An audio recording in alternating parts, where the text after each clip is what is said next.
The push to get more college tennis on television has been a life goal for my guest today, Virgil Christian, former senior director at the USTA, a tennis executive. He has been on the front lines of that endeavor, and a lot of strides and a lot of success has been made on that front in getting more exposure towards the college tennis game. He joins me on the Honest Something podcast. I'm Bryan Fenley, a commentator for the USTA, college tennis, and with Tennis Channel. And this is where we uncover the human sides of those who work in media and in sports. And sure, we are going to look at in this conversation the blueprints of how Virgil has been able to broker more attention from a media standpoint onto college tennis.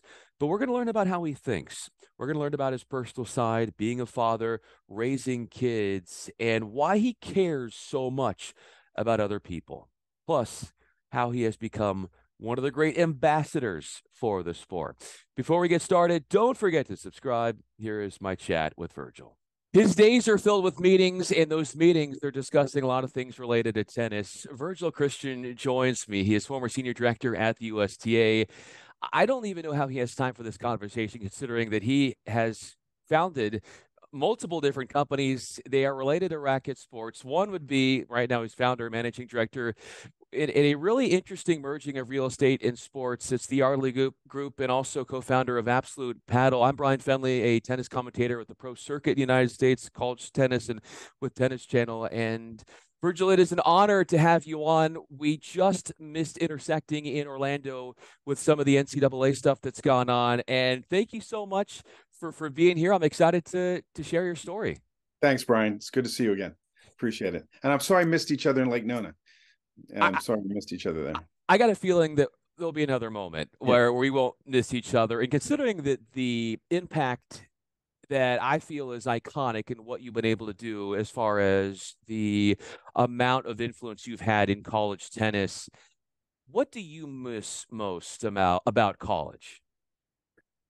Oh, well, that's a great question. I love the coaches, and the administrators. I got to be fairly close with a lot of athletic directors across the country when we were doing venue redevelopment and also the format change. So, you don't change formats, that easily, and ADs got very involved. So a lot of them became very close friends. So I think I miss that. But other than that, I love that format and I love the game. I mean, it's that doubles is the fastest 29 minutes and most exciting 29 minutes in sports, I think. And then a quick, break, and then singles, the beautiful game that it is. So I do miss that too. But the people, coaches, ADs, but I do love watching college tennis.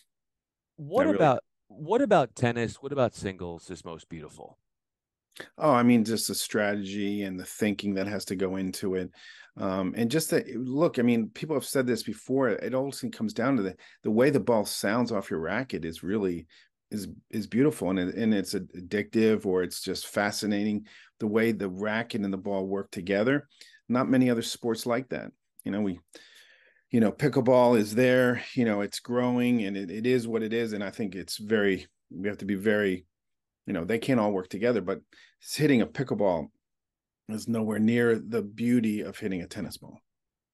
The first time you hit a tennis ball, where were you? Wilmington, Delaware. Yeah. At Del Castle Recreation Center. Yeah. So that's where I was, hitting on a backboard probably, and then maybe with my dad afterwards. So, I was transitioning from baseball and soccer to this sport called tennis that was booming, and I loved it. And I always remember that feeling of just the ball and the racket is something keeps making you come back to this day. I love it. It keeps making you come back. And as you were a youngster and becoming enthralled in the game, how did tennis at an early age help you find your identity? That's a great question. When you're in high school, you're really searching for an identity, and that's really when I started playing. And so someone that was moving to Pittsburgh from Wilmington, no identity, new school. I mean, tennis was a huge integral part of me actually making it through probably the days and the weeks, because it was my identity. I got good at it. And so that obviously, when you have success like that, it's very encouraging for a young man, a young girl. So that was a big part of it. And then suddenly I became a tennis player that happened to be a high school student. And then I actually became a college player that happened to be a collegiate student. So big part of it. Tennis gets very personal with you. And I know other folks that play other sports will say the same thing, but tennis gets very personal because it very often is one-on-one. And even that one-on-one with that other person, but a lot of times it's one-on-one with you and you, and that's where tennis is so interesting to me and so fascinating. Now, I love seeing young folks embrace that walk and watch them grow, not only as players and athletes, but also as people. So big part of my identity, especially as I went through high school and college, for sure. The idea of having to figure things out on your own when you're on the court in a singles format and problem solving, and here you are up against yourself and your emotions and the doubts and the competition and all that comes in as far as you trying to play your best. But the element of figuring things out on your own by yourself on a tennis court, how do you feel like that ability of you doing that has translated to the promise and the effect that that might have outside of the tennis court with everything you're doing now? You were able to instill that sense of self-belief, and then you took that with you in all of your future endeavors related to the game. Yeah, I mean, that's a good point. Look, Bryan, when you're really battling yourself more than anything else, right? I mean, between every point, if you really stop and think about it as an athlete, a tennis player, between each point, it's not just about what they're doing and how you're adjusting. It's actually yourself. What are you doing? How are you handling both the physicality of it, the mental aspect of it, and let's be honest, the emotional aspect of what's going on? And it seems like, wow, that's a lot that you're saying, but that is what's happening every second of a match. It's not just about trying to adjust to what they're doing. You have to do that, but it's actually, you need to adjust to what's going on in your mind, in your heart, and how you're responding. So I think when you spend that much time in self-reflection or self-study, it actually really translates, I think, very strongly when you start building relationships in the business world or the athletic world. Because I think, and I always would hire, and I still do, I love hiring folks that have that background in sports. Tennis, I'm partial to, but I love hiring folks that have that, because I know there's been a lot of self-reflection, a lot of times when there's like, I don't know if I can get this project done. Hence, I don't know if I can get through this match, but somehow I did. And wow, this is what I learned. And now I'm going to apply it here. And there's numerous times this has happened in an athlete's life, especially in the tennis realm. So, so I look at, as when I was at the USTA, which was really what a blessing to be there with such a great group of folks, and to hire and to be a part of folks that have, a lot of times were players or athletes, was really, really something special. What about you as a player? Do you, at the elite level that you Yeah, once were, and you are still at an elite level, let's not say that that hasn't changed, but when you were in college and you were making your way up to the next level after yeah, college, right. those experiences, what do you find your mind drifting back to most, even to this day, from the highs and the high moments, the highest points of your career? Yeah, some of the highest. Yeah, I had a lot of high points. NCAA's, had an opportunity to win many matches against very strong players. And that was, man, it's funny, when you win, a lot of times, people talk about confidence, and that even as a coach, I would talk about that. The question was, Bryan, how do you gain confidence? How do how do you persevere and really believe in yourself? And a lot of it comes down to winning. Winning changes everything. And let's relate this to college tennis a little bit. Is, we talk about the big stage in college tennis and how do we get players better. A lot of times it is winning, but in my case, I had a chance to play at Georgia in Athens and win matches there. I mean, that's, it's probably just a few of us that actually were able to do that.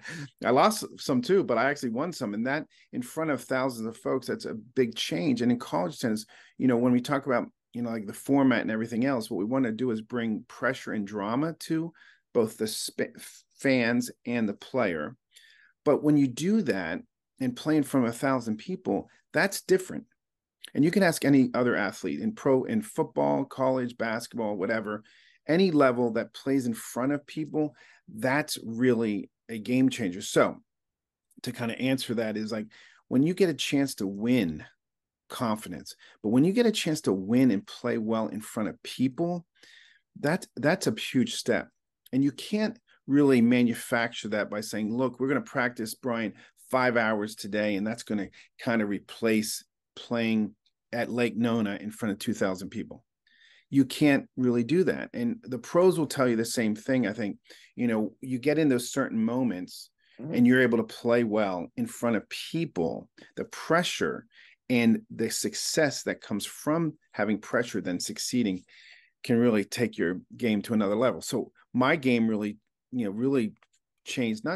It was because winning some big matches, but it was actually winning some big matches in front of what was odd at the time, is in front of people. That was a big deal. And it wasn't something that you can manufacture on the practice court. Yeah, you can try, but there's only so much that you can do. You have dogs, folks barking at you at Georgia. There, you can't duplicate that. You can't duplicate the enormous emotion of people cheering either for you or against you, and then succeeding or even failing, but succeeding. That can take you from step 2 to step 5 like that. And that's why I think it's so important for college tennis to really promote the event and make the match important, because like it's not because I want to see a lot of people there. It's actually the players will get better. And I think you're actually seeing that even today, looking at the top 100 players that have played college tennis, both on the men's and women's side. There's something that's happened in the last few years, not everywhere, but more and more fans are coming out. There's a little bit more interest, more people like yourself, TV. And already you see some success more than, it's not like unusual now to see players that have played some college tennis and that are successful because they're playing in front of folks. And the programs that, are putting people in the stands, well, that's making a difference. And so anyway, that's I think that's something people sometimes miss out. It's like, well, we'll just work hard, practice hard. Hey, all great. And I don't not recommend it. But playing in front of people under pressure, if you win and you have success, that's what you'll find all the great players all have in common. How can that be empowering to these players to be able, when they are able to, under those environments where there are people watching and the camaraderie and the energy, and maybe there's a television or two on them as far as the coverage they're getting. But when you're able to, as you were kind of taking me through the different pillars, one after another of winning, and there are different levels of winning. But when you are able to break through at that highest level, how have you seen that help you, and how has that helped players in what they're able to do from there, and how it can be a very empowering moment, not just for their careers, but for their lives? Well, it's that confidence factor. You think you can win that next match or that next deal. You're in the work world. You're like, I've been under pressure. I've been in front of people, and I can deliver under that type of pressure. In the business world, you might not have a lot of people in the boardroom making the deal, but you've actually been there and you've actually delivered. You delivered a result. Look, tennis is no different than acting or dancing in the ballet or anything else. When you get in front of folks and you succeed, it changes you. Even when you don't, you still go back and go, wait a second, why was I looking over there? Why was I not focused? And next time I'm going to learn from this failure, and I'm going to focus on what I'm doing or do something differently. I mean, you're reacting to something that happened, but it happened because there's 10,000, it's 10,000 people there or 2,000 people there. And in tennis, for many years, college, we kind of disregarded the factor that pressure of people and the results matter. And I think coaches are beginning to get it. And I think it's important because it can change. It can really change what's happening. Look, Cam Norrie at TCU. I mean, I don't know the whole. I know Coach Ridetti, who's amazing, amazing facility, amazing school, and that's all great. You need that. But I know one thing: he was playing in front of quite a few people. He wasn't playing many matches in front of 50 people. So whether he would say that was a big influence or not, I'm just saying that match is different than a match with no one where a couple lawn chairs are out. It does make a difference. With people watching, cheering, following what you're doing, it definitely changes how you play. It hopefully for the ones that succeed, it actually elevates their game. What is the wrong way to handle success? Oh, I don't know. Think that it was only that you did it on your own. I mean, I think that would be my initial thing. I mean, I know that my success at Penn State and afterwards, whether it's with the USTA, it was because I had a great team, great team at the USTA, a lot of people, some of them, just incredible folks that were winners. And actually, a lot of them had been very successful. At Penn State, the same thing. It's funny. My Penn State teammates. This is a pretty interesting fact, I think. Yeah. 3 of them that I played with on my Penn State team all coached college tennis. Wow. Dwayne Holquist, Florida State. Adam Steinberg, Michigan. John Mercer at Marshall.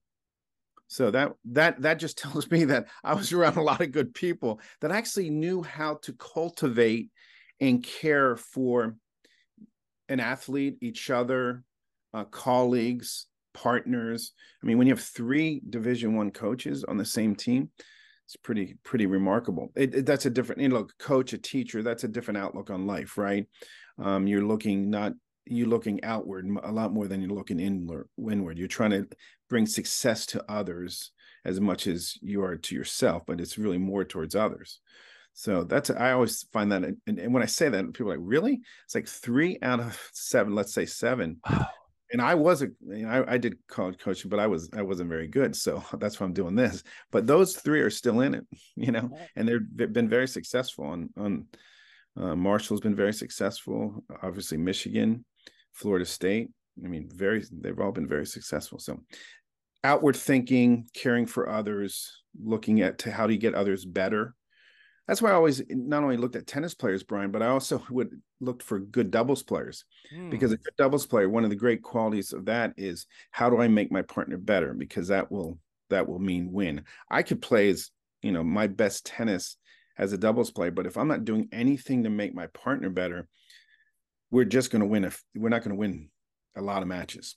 I mean, because I need to do everything I can to make my partner play at his optimum. And so when I would hire and if you can look at these folks that have been very successful in doubles, those folks have usually have been like, wow, they build good teams. They're really strong and successful folks. So how do you to this day get the most out of those around you? You let them, you hire people better than you, and you let them do their work. You let them do their job, and let them make mistakes, and let them know right from the beginning that it's okay. You're going to make some errors, but you got to take chances. So that's simply what I do. When I would hire people, and even today I say, it's like, I'm really hiring you so you leave. And many folks would be like, that's an odd. I thought you were recruiting me. I was like, no, I am recruiting you, and I'm recruiting you really hard. I really want you here, but I want you to be in position to leave because I want to pour myself into you. I want my team to pour myself into you, and I want you to take chances, things that you might not think you can do. I want you to try them, and then I want you to spend. The other thing I always tell people, my folks, is I want you to spend some time and think. Don't just busy up your day with meeting after meeting. Spend a half day and be creative, write stuff down. Think about, for example, college tennis. What should it be like? It might take a year. You might write stuff for years, and that one day it's going to be like, wait a second. Maybe if it looked at this, and it's okay to fail. Okay, say that's a terrible idea. I mean, that's the thing. You have to fail if you're going to succeed, You have to hear no before you hear yes, and you're going to hear no 4 or 5 times. But I would tell my folks, like, look, think, take some time, think about things, write things down. Don't just check boxes like I did that meeting, I talked to Bryan, I did that, I da da da. But actually spend some time, block it off, and think about what you're doing. And I think that's for all of us. I think that's good. I mean, whether we're in tennis or business, is like everyone needs time to really kind of be creative. So When you are, Virgil, when you're sitting in your thoughts and you're carving out that time, what are you discovering about yourself? no, I mean, I need others. I need to collaborate, more than anything. I mean, I know what I'm strong at. It's only a few small areas, but I know I can put pieces together, but those I have to find those pieces. I need to collaborate. I think that's more than anything. I think a lot of, as we get good at what we're doing, it's really understanding who we are. And what we're going to find, if we're honest, is, we're good at a few things, but we're better when we collaborate with others that are better at what we're doing. I was like, there's certain things I'm just not strong at. But if I don't admit that and acknowledge it, then I'm going to start fighting through some things, and it's going to take, it may never happen. And I surround myself, I consider myself kind of a visionary, and I think I can design things, but I'm not an architect, and architects are really good visionaries, and they're really good at putting things down. So I work with some of the top architects in the country, because I know I'm not as creative as they are. I'm good at a little bit. I'm good at maybe managing what needs to happen at the end, but I'm not that creative. I need some more creative help to get it to the end result. I know what the end result is. I know where we have to get it, but I need others to help me. Now, I think that's wise. If I wasn't, I would try to figure it out myself, and I don't think I'd be doing anything what I'm doing now. So When yeah. you're able to step outside of yourself like that and realize, so many of us want to think, hey, we can do it all. But for you to have that humility to realize that it can't just be done by you, how did you get into that headspace to say, this isn't just something that I can do, that I need others, and the ability for you to think that way by getting outside of your own head, if you will? Yeah, I mean, it's okay. I think what we have to, if we're going to be successful and lead, we have to be vulnerable, and we have to understand what we can't do, and say it, and say, look, that finance, putting that plan together is not my strength, and let people know it. It's like, wow, and be okay that people are going to be like, okay, he's not, we thought he knew everything. Well, guess what? None of us do, right? I think being open and honest about that, and realizing that that's where you're vulnerable, because now you're a leader, and it's like, wow, he's not indestructible, or he's not perfect, or does everything. Let's be honest, no one's really going to think that anyway, but sometimes we think that, and we want to hold to it. I think it's best to hire really good people that are better than you, and let them do what they do, and also be vulnerable enough to say, I need help there. Let's get someone in. Let's bring someone in that's actually good at this, and let's, as a team, doubles team. Let's put it all together and see if we can win. Together. Behind you, Virgil, I see some neat photos. Yeah. And your way of choosing what goes up there and what you hold on to memory wise, what would I learn about you in the photos behind you? I love, my family's, that's the real blessing in my life, and my wife and my two girls, that's it. And, probably my mom and dad. There might be a USTA book down there that up there that they gave me when I left USTA that was really touching. But it is relationships. I mean, that's at the end of the day. Um, that's really what it all comes down to, is the relationships that you work with, because other than that, it gets really kind of, lonely and not fulfilling, so that's what you probably see. You see my wife and my two girls, and that's what's really important. So What's the difference between you as a father and the way your father fathered you? wow, that's a great question.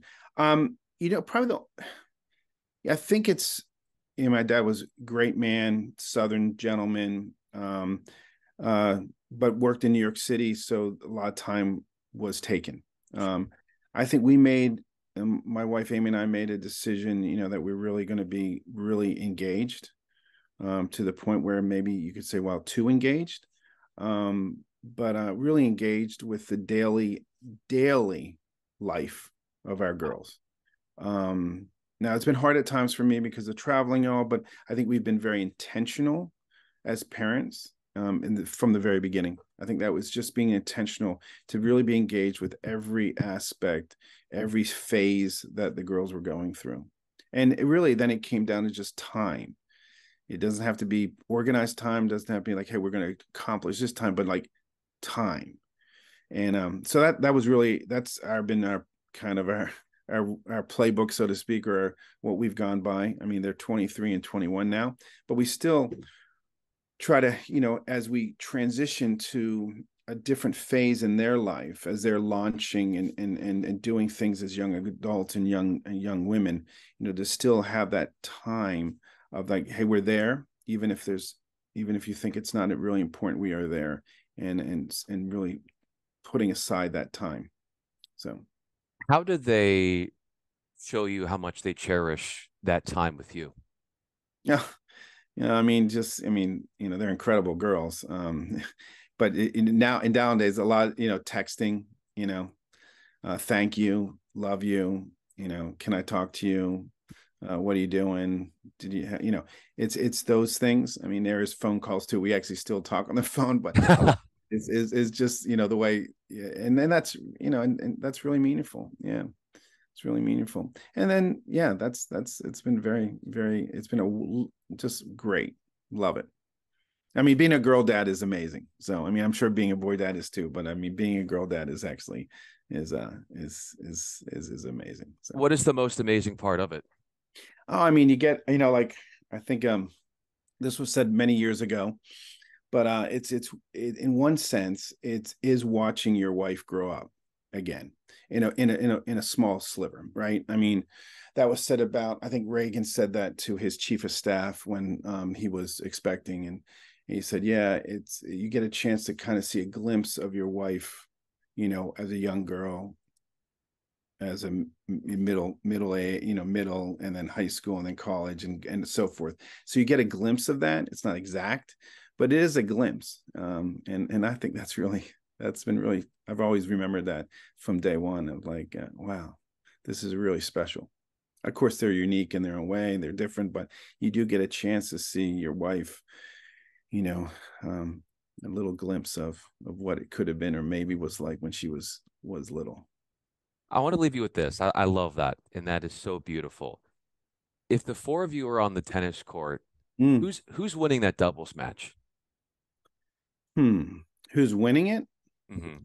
Uh, yeah, it's probably myself, and well, it might be myself and my wife Amy. Yeah, Oh, okay. I think we might be. I think we still can. So I'll go with that. Yeah. Virgil, this has been a blast. I think we've got to do another one of these at some point Okay. because there were some things obviously about career Yeah. wise that we talked about, but I did want to focus on you as the human being because as much as you are doing and as busy as your work schedule is, there are pieces of you that came out in this conversation that I really wanted people to know about you that are underneath the surface. And so you were able to take me down that road so eloquently and so beautifully. And I am so grateful that you came on with me here on this conversation platform. Virgil Christian, he is doing and has done so much in tennis. I'm Bryan Fenley. Virgil, thank you so much, man. Thanks. This was a Thanks, Brian. blast. Thanks, everyone. Thank you.